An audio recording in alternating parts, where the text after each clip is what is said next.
സംസ്ഥാന ധനമന്ത്രി K N Balagopal sir നമ്മോടൊപ്പം ഉണ്ട്. മിനിസ്റ്റർ ഇപ്പോൾ കോൺക്ലേവിൽ ഒന്ന് സംസാരിച്ചപ്പോൾ കേന്ദ്രമന്ത്രി പറഞ്ഞൊരു കാര്യം, കേരളം ആവശ്യപ്പെട്ടാൽ റോഡ് വികസനത്തിനായി പണം അനുവദിക്കുമെന്നാണ്. കത്ത് നൽകിയാൽ അപ്പോൾ ഉടൻ തന്നെ പണം എന്ന് പറയുന്നു. അത്തരം അത് മന്ത്രി തന്നെ പറയുന്നു. ഇപ്പോൾ കേന്ദ്ര സർക്കാരിൻ്റെ അത്തരം നിലപാടുണ്ട് എന്നാണ് നമുക്ക് പറയാനുള്ളത്. അത് അദ്ദേഹം പറഞ്ഞത് ഈ നമ്മൾ റോഡിന് സ്ഥലമെടുക്കുന്നതിന് കേരളത്തിൽ ഭൂമിക്ക് വില കൂടുതലായതുകൊണ്ട് ഭൂമി വിലയുടെ 25% നമ്മൾ കൊടുക്കേണ്ടി വന്നിരിക്കുകയാണ്. അപ്പോൾ ഏകദേശം 6000 കോടിയോളം രൂപ നമ്മുടെ സംസ്ഥാന ഗവൺമെൻറ് കൊടുക്കേണ്ടി വന്നു, കടമെടുത്ത് കൊടുക്കേണ്ടി വന്നു. അതുകൊണ്ടാണ് ഈ റോഡ് വികസനം നടക്കുന്നത്.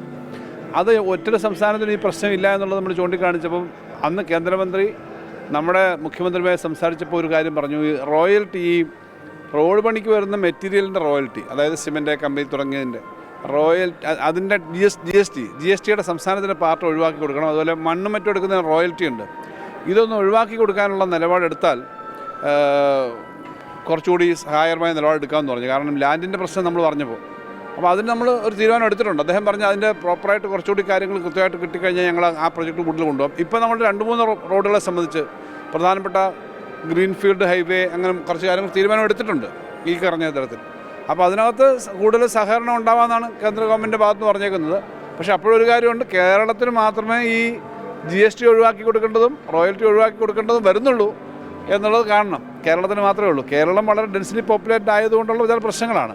അപ്പോൾ കേരളം മാത്രമേ അത് ചെയ്യേണ്ടി വരുന്നുള്ളൂ. എങ്കിലും അത് ചെയ്യാവുന്ന നമ്മുടെ സംസ്ഥാനത്ത് പ്രധാനപ്പെട്ട ചില റോഡുകളുടെ കാര്യത്തിൽ മുഖ്യമന്ത്രി തന്നെ അതിനകത്ത് മുൻകൈ എടുത്തു, ക്യാബിനറ്റ് അത് തീരുമാനിച്ചിട്ടുണ്ട്.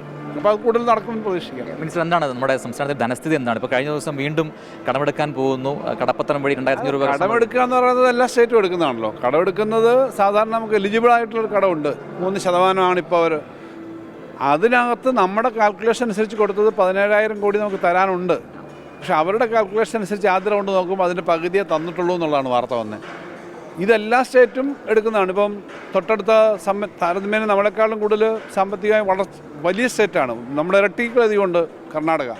അവർ ഇപ്പം ഈ 40,000 കോടിയോ മറ്റോ കടമെടുക്കുന്നതിൻ്റെ കണക്ക് വന്നു. എല്ലാ സ്റ്റേറ്റും കടമെടുക്കുന്നതാണ്. അപ്പോൾ കടമെടുക്കുന്നു എന്നുള്ളതല്ല പ്രശ്നം, കടം റീപേ ചെയ്യുന്നതാണല്ലോ. ഇപ്പോൾ ഇതിനകത്ത് കണക്കുകൾ കേന്ദ്രം പറയുന്നത് നമ്മൾ ഈ എടുത്ത ചില കാര്യങ്ങളിലെ കണക്കുകളെ സംബന്ധിച്ചൊരു വാർത്ത വരുന്നു. കടമെടുക്കുക എന്നുള്ള സാധാരണ ഇതില്ല. നമുക്ക് നികുതിയുടെ ഭാഗമായി നമുക്ക് അർഹമായത് കിട്ടുന്നില്ല, പല കാര്യങ്ങളും കിട്ടുന്നില്ല എന്നുള്ള പ്രശ്നമാണ്. സാമ്പത്തികമായിട്ട് വലിയ ശ്വാസം മുട്ടിക്കലുണ്ടെങ്കിലും എല്ലാ കാര്യവും കൃത്യമായി നടത്തിപ്പാൻ നമ്മൾ ശ്രമിക്കുന്നുണ്ടല്ലോ. വീണ്ടും കടപ്പത്രം വഴി 2500 കോടി എടുക്കാൻ പോകുന്നു എന്ന് കഴിഞ്ഞ ദിവസം ഇങ്ങനെ വാർത്ത വന്നിരുന്നു. അതങ്ങനല്ല, അത് ഈ ക്വാർട്ടറിലേക്ക് ഇപ്പോൾ അവർ അംഗീകരിച്ച 8000-ലധികം കോടി രൂപയാണ് ഈ ഫോർത്ത് ക്വാർട്ടറിലേക്ക് ഇപ്പോൾ അവർ അംഗീകരിച്ചത്. ശരിക്കും നമുക്ക് 17,000-ഓളം കിട്ടേണ്ടതാണെന്നാണ് നമ്മുടെ കണക്ക്. നമ്മളിതിനെ കണക്ക് കൃത്യം കൊടുത്തിട്ട് അതിൽ 8000 കോടി. അപ്പം എത്രയായാലും കടപ്പത്രം വഴി എത്രയായാലും എടുക്കുന്നത് റിസർവ് ബാങ്കിൻ്റെ അനുവാദത്തോടു കൂടി എടുക്കുന്ന രീതികളെ പറ്റിയാണ്. നമ്മുടെ 24-ന്റെ ബിസിനസ് കോൺക്ലേവിനെ കുറിച്ച് എന്താണ് ഇത്തരം കോൺക്ലേവുകളെ കുറിച്ച്? വളരെ നല്ല അഭിപ്രായമാണ്. വളരെ പ്രധാനപ്പെട്ട ചില കാര്യങ്ങൾ ചർച്ച ചെയ്യാൻ വേണ്ടി ഇങ്ങനൊരു കോൺക്ലേവ് സംഘടിപ്പിച്ചു എന്നുള്ളത് വളരെ നല്ല കാര്യമാണ്. Thank you sir. Thank you.